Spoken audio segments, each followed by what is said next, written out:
Hello everyone, this is Teja. In this presentation, I'll be dealing about software reviews, the official criticism. I've made this slide self-explanatory so that you don't need to go through any other textbook. You find this slide self-sufficient for this topic. So without further ado, let's dive into the contents. For the part 1, I've got introduction in the first page, and then we'll be seeing what's need for these reviews, and then we'll be discussing what's actually done in these reviews. Then we'll be seeing what are the types of reviews. There are two types, one is informal and the other one is formal. Then we'll be seeing what is the main objective of reviews, and hence we'll be able to know the effect of reviews on the software engineering process. For the part 2, I've got a case study, and then we'll be seeing cost impact of defects, and before that we'll be seeing what is a defect, what is a fault and its types, and we'll be discussing the differences between these two, that is defects and faults. We feel that they both are same, but they're actually different. Then we'll finally see the cost impact of defects. And we'll be seeing defect amplification and removal model, by using which we'll analyze the cost impact of defects. And then we'll finally conclude. So for the introduction, I've got this statement for you. Software reviews as filters. Just as water needs filters, software engineering process also needs software reviews as filters. Filters remove dirt and purify the water, right? And software reviews remove errors and purify the software engineering process. So, not to purify our software engineering process, we need reviews, and this purification process can be done at any phase like analysis, design, and coding, and hence we are able to purify our product better. That means I want to say that we are able to remove errors in a better way. So what's the need for these reviews? We are humans, right? We always make some errors, and we are also good at catching some of them. But most of the errors get passed to us; they escape from us. So what's the mechanism to catch these errors? So I say that software reviews is the solution or answer. Software needs reviews just as pencil needs a razor. So as whenever pencil does mistakes, errors are corrected. So similarly, whenever software has errors, software reviews correct it. What is the purpose of reviews? There are mainly three purposes for these reviews. One is to point out the errors and hence improve the product, and second one is that to identify the areas where improvements are not needed at all and which are sufficient and good just as of now. And moreover, these reviews help to make our work more uniform, predictable, and manageable. So since we'll be able to track each of our step in the software reviews, and since they can be and due to the fact that they can be connected to any phase, we'll be able to track our work more effectively, and hence we'll be more uniform, more predictable about our next step, and hence we'll be able to manage our work more in a better way. So now we'll see the types of reviews. There are actually two types, formal and informal. Let's see the informal first. Informal reviews are any informal meetings or general discussions at any place, like any normal casual place like a cafeteria or in a parking lot, etc. The only constraint is that the technical point need to be discussed. That is, if they meet in some area and they start discussing about the product that they are doing in their company, it becomes a form of review, but it's an informal review. So what's a formal review? Formal reviews are actually planned presentations. They are given by designers to their customers or to their managers or to other staff, and they in turn expect something, that is a feedback from them so that they can improve their product. And in comparison, formal reviews are more effective than informal because organizations spending time and money for this, and hence they expect something from the place where they're expending money, right? Since they will be more effective than informal, and these can be connected by software engineers to other software engineers. That is, there will be huge technical support, and this finally improves quality. So what's the main objective for conducting these reviews? There's only one straight and forward main objective, which is to find the errors. If we don't find the errors, they become defect in the next step, that is the release, which a designer or a company wouldn't expect for their product. And we detect the errors in the earlier phase itself, we can stop its propagation to the next step. So what is the effect of reviews? The straightforward effect is that they help to detect the defects and remove the errors, and thus making our product error free. And the main impact is they reduce the cost a lot. We'll be seeing the cost impact of defects in our upcoming slide, so you'll see then, you'll understand then that what are the cost of defects if they pass to the next step. So for the case study, I've got these statistics from famous companies like Teja.A, Nippon Electric, and Mitro Corporation. And all of these gave these statement that about 50 to 65% of the errors in the product comes from the design phase itself. And in the design phase, we are not having any mechanism to deal with it. Uh, and if we have a mechanism like software reviews, in that phase we'll be able to reduce 75% of those errors in the design phase or before the testing itself. Since we'll be conducting testing after the design analysis and coding, we are not able to address the needs of defects before the design, before testing, that is during the design or coding phase. So by conducting reviews we're able to do that. And we will and they actually, and these companies actually got a 75% efficiency by doing that.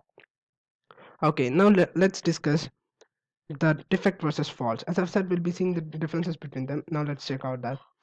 What's a defect? IEEE standard defines defect as a product anomaly. That is, if a car is supposed to give a mileage of 60 kilometers per liter and instead it gives only 50 kilometers per liter, it becomes a product anomaly. That is, it is not functioning in a way in which it is supposed to do, and hence it's a defect. Now, what's a fault?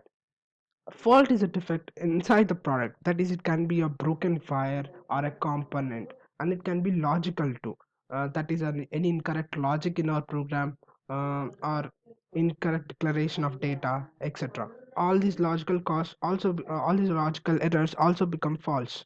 There are actually four types of faults, which are data faults, program faults, fault masking, and intermittent faults are the other faults.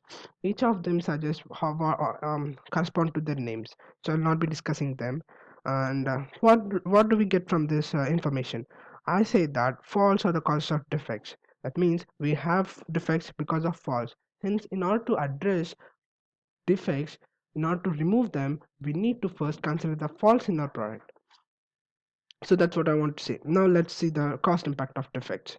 And I've got these statistics from the famous company IBM for their product IBM 81, and these are only related to cost. That means you need to multiply it by some value in order to get the actual value. These are just kind of ratios. And I've got this information. In order to correct the errors that are found during the design phase, it will cost one monetary unit. So let's start our comparison from now. And in order to correct those the same error before testing, it will cost 6.5 times more. As you can see, it's already 6.5 times more. And during the testing, it will cost 15 times. And after the release, it will cost 60 to 100 times. As you can see the difference here, right? From 1 to 6, 6 to 15, and 15 to 100, and totally from 1 to 100. As you can see the impact of errors as they pass to next phase. As they pass to each and every phase, they just keep on increasing their value. So now we'll be seeing the defect amplification model. And what's the main purpose of this? Its main purpose is to explain how the errors are generated and how they propagate through various phases like design phase and coding phase. Now we'll see how it looks like. It's just a box with four stages in it. These are the four stages. I will explain it clearly in the next slide. So here is the box that I'm speaking of. This is software development step. This box represents a software development step, and here these are the errors which are originated from the previous step, and these are passing to the next step, that is our current step. And this box represents the errors that are passed from the next step through the current step. And this box represents the amplified errors. That is, some of the errors get amplified by a factor of x over here, and since we are using those error statements in this step, in our current step, they'll get multiplied. We'll be using them in multiple times, and hence we'll get a multiple errors over here. For the same error in this phase, we'll get multiple errors in this phase, and hence it will get amplified by a factor of x. These are the wait.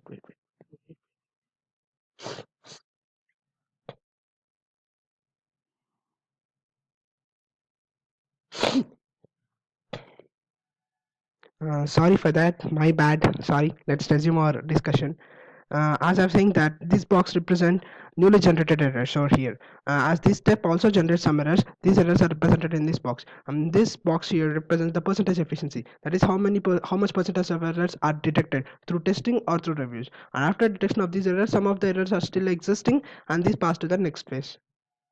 So when no reviews are connected, the software development process looks like this. So here, let's say that in the preliminary state we have 10 errors, and with since no testing or reviews are conducted, 0% efficiency is there, and all these 10 errors pass to the next phase. 6 as usual, and 4 with an amplification factor of 1.5, and 25 are the newly generated errors in each phase. Here also we have the same, and since no reviews are conducted over here, we have 0% efficiency, that is no errors are detected, and all the 37 errors pass to the next phase. And 10 as usual, 27 with the multiplication factor of 3. And since we have 25 errors over here, and we got 20% efficiency. Why? Because it's a testing phase. Since it's a unit testing, we'll be uncovering some of the errors over here, and hence we'll be able to reduce some, and 94 errors still pass to the integration testing. And since this is testing phase, will not be any we won't be writing any code, so no zero errors are here, and zero errors will be generated, newly errors will be generated. And hence all these 94 errors, because of testing, it reduces to 47, because we assume that 50% efficiency over here. Let's be optimistic and suggest this value. And if we think that 50% efficiency is also possible in this phase, then only 24 errors pass to the next phase. And if we have 50% efficiency over here, then only 12% get passed to the next phase, that is to the phase where the product got delivered. When reviews are connected, as you can see, it's straightforward. 70% efficiency is over here, and hence of 10 errors, only 3 pass to the next phase. 2 as usual, 1 with a multiplication factor of 1.5, and 25 the new generated errors as usual. And because of reviews, we got 50% efficiency over here, and so we'll be able to get only 15 errors. 5, and then and these errors pass to the next phase. 5 as usual, 1 with a factor of 1.3, the same. We get a 60% efficiency because of testing and review combination, and then only 24 pass to the next phase. Because of 50%, 24 get reduced to 12, 12 to 6, 6 to 3, that is only 3%, 3 errors pass to the next phase, that is to the product after release. That is, we are able to deliver to the customer with 3 errors, which is somewhat better, right, compared to the previous phase where there are 12 errors. We are able to reduce one fourth of these errors. So let's analyze the cost now. These are the costs representing to deal with the defects, to deal with the errors that are occurred at different phases. So in order to correct the errors at the design phase, it will cost us 1.5 units, and before the testing it will cost us 6.5, during testing it will cost us 115, and after release it will cost us 67 units. As you can see, these analysis shows us that 1.5 errors is the cost over here, 6.5 over here. As we are doing testing in this phase, it will cost us 15 units. For each error it will cost 15 units. And we are not using these costs, right? We are actually not using without reviews. When reviews are conducted, we are able to uncover some errors over here, and hence we'll be reducing the cost to 15, 15 to from 15 here to 1.5 over here. And we'll be discussing, we'll be having we'll be having reviews over here as well, so we'll be reducing 15 to 6.5, and hence these substantially reduce the cost to some extent. I've got an example program for you. Here, in this C program, I've declared an integer number, and I've assigned a string over here, which will generate the error. Strings cannot be assigned to integer, and I've also got another here percentile s for integer, so it will generate me invalid format specifier error. So the thing is, I've used this num over here in this another file, and hence it will generate the errors which are generated in the previous file get multiplied over here. You will see these two errors, which are invalid format specifier error because of percentile d over here, and since I've compared an integer I to a string num, I've got this error, integer cannot be compared to string. These two errors are actually passed from the previous step, and they got actually multiplied. As you can see, two errors, from one error over there to two errors over here. And these two errors are newly generated because I've excluded hash include statements on here. So let's analyze the cost now. Using this data, if we calculate the total cost when no reviews are conducted, it will cost us 2177 cost units, and when reviews are conducted it will cost us just 73 units. That is, when reviews are conducted, the cost is reduced by 3 times. So reviews are pretty much useful, right? So for the conclusion, I say that software engineers need to spend some time and effort, and software organizations must also spend some money in these reviews. As we have seen, they're able to reduce cost by 3 times and their errors by one fourth, right? So they're pretty much useful. So I say that if we pay now for the reviews, we can avoid paying much more later for our errors. So for the references, I would suggest this book, Software Engineering, Roger S. Pressman. It's actually good. I've taken this content from that book itself. I've got a link, online link for this, so you can go through, check it out. So that's it. Thank you. I hope you enjoyed this presentation. This is Teja. Thank you very much.